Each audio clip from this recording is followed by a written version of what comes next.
আমার সহকর্মী, শিক্ষার্থী, খেলোয়াড় এবং উপস্থিত অন্যান্য শিক্ষকবৃন্দ, আসসালামু আলাইকুম।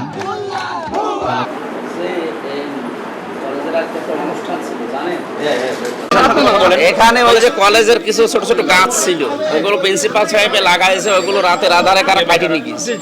এইটা নিয়ে শিক্ষার্থীদের ভেতরে যে গাছ কাটলো কারা, এটা তদন্ত করে বের করুন। ওনারা অলরেডি কমিটি করেছে, এখন তদন্ত রিপোর্টটা দিই কারা কাটিয়েছে। এই তদন্ত রিপোর্ট না হলে না, আমরা আজকে একটা খেলার অনুষ্ঠান ছিল, আমরা প্রধান অতিথি ছিলাম। আমার প্রিন্সিপাল সাহেব এবং কলেজ কর্তৃপক্ষ দাওয়াত দিয়ে গেছে গত পরশুদিন। আজকে সেটা 10টা থেকে 12টা পর্যন্ত আমার থাকার কথা ছিল, 2 ঘন্টা আমি এখানে ছিলাম। এই অনুষ্ঠানে আজ এসে হয়েছে কিছু গাছ কাটার, ওইটা নিয়ে একটু দায়িত্ব যেমন আপনার সরকার দিয়েছে, আমারও তো সরকার দায়িত্ব। আমরা তো আরো 5-7 মিনিট 10 মিনিট খেলা দেখতে পারতাম।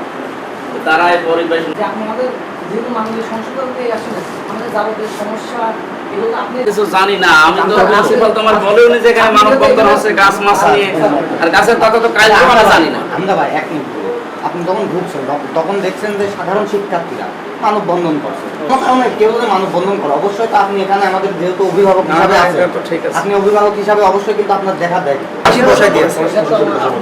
কিন্তু এদের সঙ্গে কথা বলতে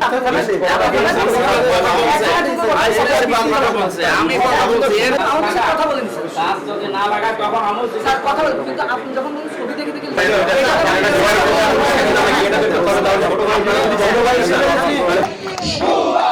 আমার সহকর্মী, শিক্ষার্থী, খেলোয়াড় এবং উপস্থিত অন্যান্য শিক্ষকবৃন্দ, আসসালামু আলাইকুম। খেলাধুলা